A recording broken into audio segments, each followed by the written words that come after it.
कक्षा 10 विषय गणित है तहसील का सवाल नंबर 13वां आपके सामने लिखा हुआ है। ए बी प्लस की स्पष्टी है। ए बी सी क्षेत्रफल रेखा है।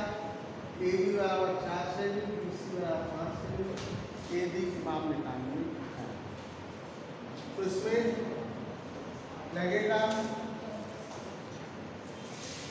क्योंकि विरत सी ओ आर में ए बी स्पष्टी है और ए बी सी क्षेत्रफल है। तो ए बी स्क्वायर बराबर A B into B C, A B into A C होता है, ये हम बता चुके हैं। तो A B square A B into A C A C मतलब हो गया 4 + 5 बराबर 9। ए बी आपका 4 9, ए बी स्क्वायर बराबर 9 चौको 36, ए बी बराबर 85। ए बी आपका आ गया 6 सेंटीमीटर। इस तरीके से ये एक्सरसाइज पूरी हो जाती है आपकी। 13वीं कल से रचनाएं, आज नया लेसन रचनाएं, ज्यामितीय रचनाएं शुरू होना है। ज्यामितीय रचनाएं अध्याय 11 शुरू करना है। लेकिन इसके पहले हम आपको आज इसके मैं आपको पुनः बता दे रहा हूँ। एक पॉइंट नोट कर लीजिए आप लोग।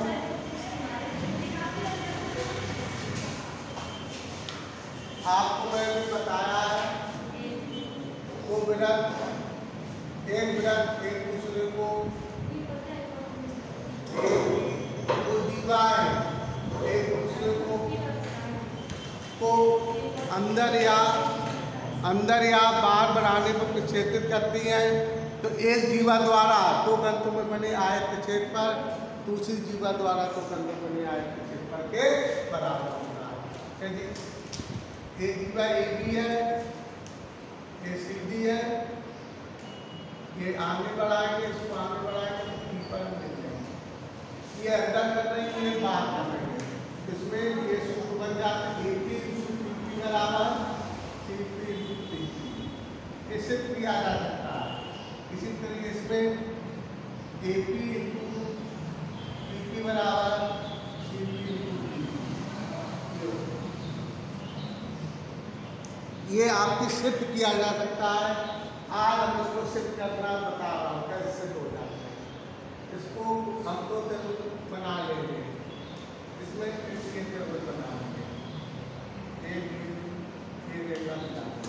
अब हमें इसे सिद्ध करनी है।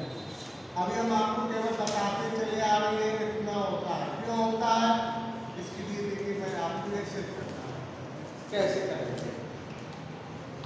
उत्पत्ति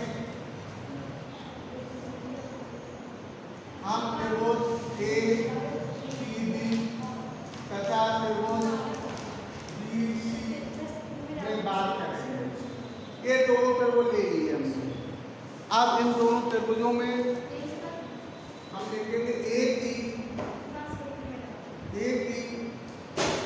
4 द्वारा बने कोण बराबर होते हैं। ये फिर कच्चा 9 में पढ़ी आपने। तो चाप मान लो मैंने बीबी चाप का यूज किया, तो बीबी चाप में कोण 1 जो है इस कोण 2 के बराबर है। ए का कोण 1, इसका कोण 2 के बराबर होगा। चाप ए सी द्वारा कोण 3 होगा, कोण 4 होगा, कोण 3 बराबर कोण 4 होगा। इस तरीके से जो ए पी सी सब लोग ये देखो सब समरूप त्रिभुजों के संगत भुजाओं के अनुपात बराबर होते हैं, तो कोण 3 दिशा में भुजा AB आएगी और 3 दिशा 4 के सामने भुजा समरूप त्रिभुजों की संगत भुजाओं के अनुपात बराबर होते हैं। कोण 1 के सामने भुजा DP होगी और कोण 1 2 बराबर DP होगी। इस तरीके से AP इंटू PP बराबर CP इंटू PP। तो ये अभी तक हम आपको ये एक सूत्र के नामे में बताते आए हैं फार्मूले के रूप में, लेकिन आज हमने इसको सिद्ध कर दिया। ये फिल्में आपकी किताब पर नहीं दी हुई है, लेकिन इसका यूज है, तो वो यूज को मैंने आज इसको प्रूव किया है कि इस तरीके के होता है। आज जो भी यूज करते वो सब सिद्ध किया जा सकता है, ठीक है, समय मिलेगा सब सिद्ध कर लेंगे। आज यदि आपकी इस तरीके की है, वृत्त की जीवाएं AB और CD वृत्त के अंदर प्रक्षेपित कर रही थी। इसमें वृत्त की जीवाएं AB और CD अंदर प्रक्षेपित नहीं कर रही है, इनको बाहर बढ़ाने पर बिंदु P पर प्रक्षेपित कर रही है। तो हमको सिद्ध यही करना है, लेकिन इसमें कैसे सिद्ध होगा देखिए, इसमें भी हम समरूपता जो होगा तो ACP तथा त्रिभुज DPP में बात करेंगे। ACP DPP ये तो त्रिभुज ले लिए, इनको समरूप करेंगे। कैसे करेंगे? कोण 1 कोण 2 के बराबर होगा और कोण 3 4 के बराबर होगा। ये क्यों होगा? अभी मैंने आपको कक्षा 9 में बताया, अभी हमने सिद्ध किया है। इसी वृत्त पढ़ाई थी तब पहले दिन तब मैंने ये सिद्ध किया था। क्या सिद्ध किया था? चक्री चतुर्भुज का बहिष कोण, चक्री चतुर्भुज का बहिष कोण अंतरा प्रमुख कोण के बराबर होता है। कोई फिल्में नहीं है यहाँ पर कि चक्री चतुर्भुज का बहिष कोण अंतरा प्रमुख कोण के बराबर होता है। चक्री चतुर्भुज का बहिष कोण अंतरा प्रमुख कोण के बराबर होता है, इसलिए हम यहाँ पर त्रिभुज ACP और तथा त्रिभुज DPP में दे रहे हैं। तो ये चक्री चतुर्भुज का बहिष कोण अंतरा प्रमुख कोण के बराबर होता है। तो यहाँ पर चक्री चतुर्भुज का बहिष कोण अंतरा प्रमुख कोण के बराबर होता है। तो त्रिभुज ACP का कोण 1 जो होगा तो कोण 2 के बराबर होगा और कोण 3 जो होगा तो कोण 4 के बराबर होगा। और दोनों में कोण PP क्या है? उभयनिष्ठ है। तो इस तरीके से ये दोनों त्रिभुज क्या हो जाएगा? समरूप ACP समरूप त्रिभुज DPP। जब ये दोनों त्रिभुज समरूप हो गए तो इनकी संगत भुजाओं के अनुपात बराबर हो गए, तो इसलिए हम लिख सकते हैं कोण 1 के सामने भुजा CP, कोण 1 किसके बराबर? 2 के सामने भुजा PP और कोण 3 के सामने भुजा कोण 3 के सामने भुजा आएगी AP और कोण 3 किसके बराबर? 4 के सामने भुजा आएगी DP। इसलिए गुणा कर लो CP इंटू DP बराबर AP इंटू PP। यही हमको सिद्ध करना था, AP इंटू PP बराबर CP इंटू PP। ये इस तरीके से सिद्ध हो जाता। ये आपका क्या चित्र में, यदि वृत्त की दो जीवाएं वृत्त के अंदर या बाहर बनाने पर प्रक्षेपित करती है, तो एक जीवा द्वारा दो खंडों में बने आयत का क्षेत्रफल, एक जीवा द्वारा दो खंडों में बने आयत का क्षेत्रफल दूसरी जीवा द्वारा दो खंडों में बने आयत के क्षेत्रफल के बराबर।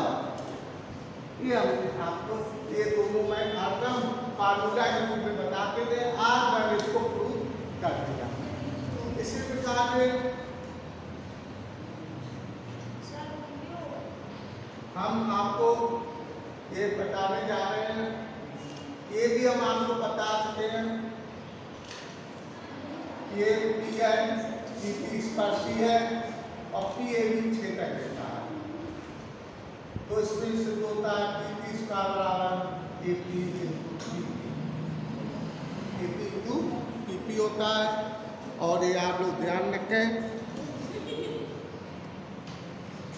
तो इसको भी हम सिद्ध कर सकते हैं।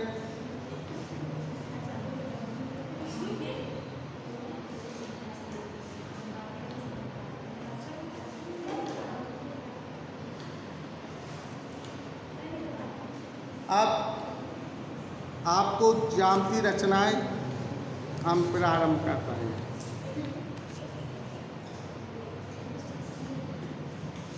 ज्यामितीय रचनाएं,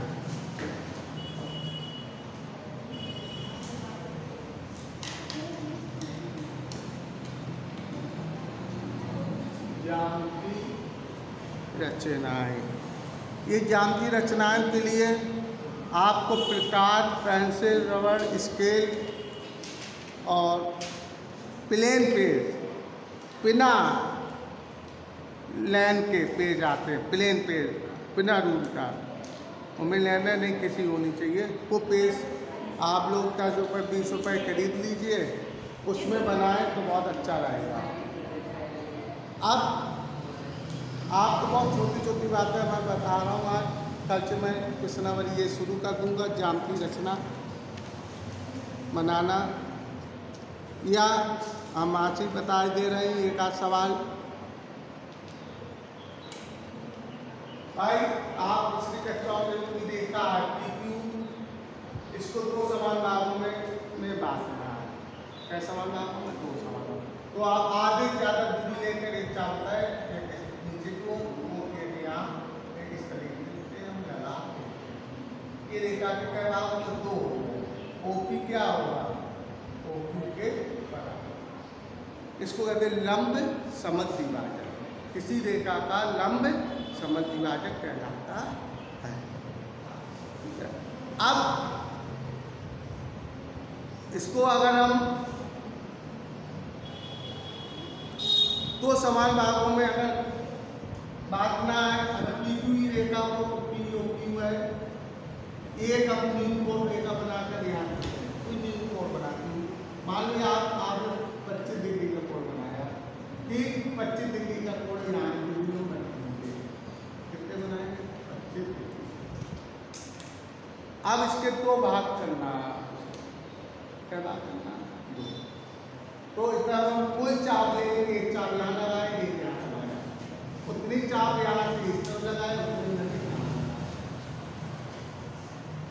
तो इन चापों को हमने यहाँ इसको मान लो P1, P2, P1 और अंतिम चाप को P से मिलाया, यहाँ पे आपको P2 और इसको मिला दी P1 और P1 मिला दिए। तो ये जो होगा, ये वो बिंदु जो आएगा वो PQ का मध्य बिंदु होगा। क्या होगा? वो PQ का मध्य बिंदु।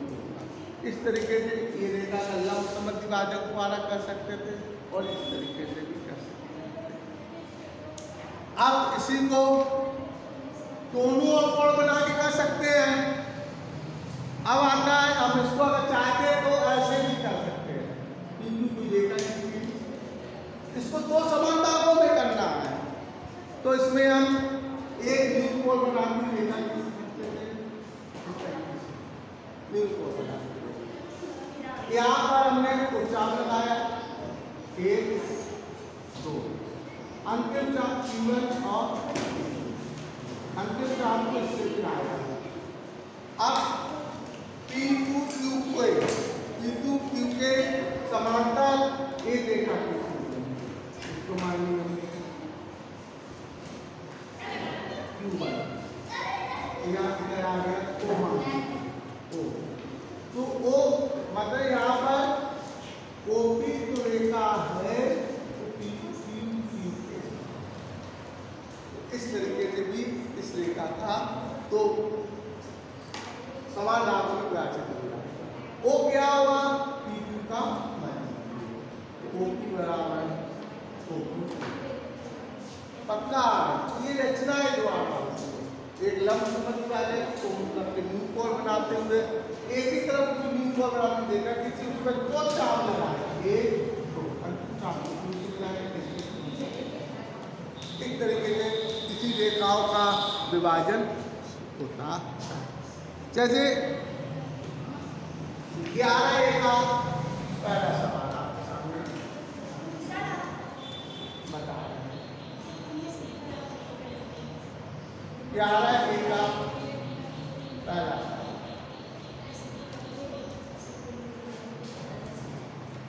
6 सेमी लंबाई का एक रेखाखंड AB किसी दूर और प्रकार की सहायता से इसे 1:3 के अनुपात में बांटना है, 1:3 के अनुपात में बांटना है। 6 सेमी लंबाई के एक रेखाखंड खींचना है, 1:3 के अनुपात में बांटना। तो पहले हम AB रेखा खींचेंगे 6 सेमी, एक न्यूक्लियर बनाती रेखा खींचेंगे। अब इस रेखा को 1:3 के अनुपात में विभाजित, 1:3 के। तो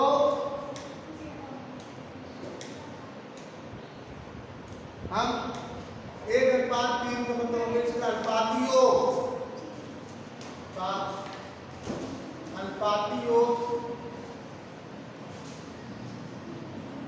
एक प्लस 3 बराबर 4। तो यहाँ पर जो 4 चाप लगाएंगे, कुछ छोटा चाप लेते हैं, न्यूक्लियर रेखा में 4, 2 3 4, A1 होगा, A2 होगा, A3 होगा, A4। अंतिम चाप को B से मिलाना, अंतिम चाप को B से मिलाना। अब क्योंकि हमें 1:3 मिलाना है, तो पहले वाले चाप पर A1 पर हम BA4 के समांतर इसके समांतर यहाँ पर A1 ये मान लो C है, तो A1C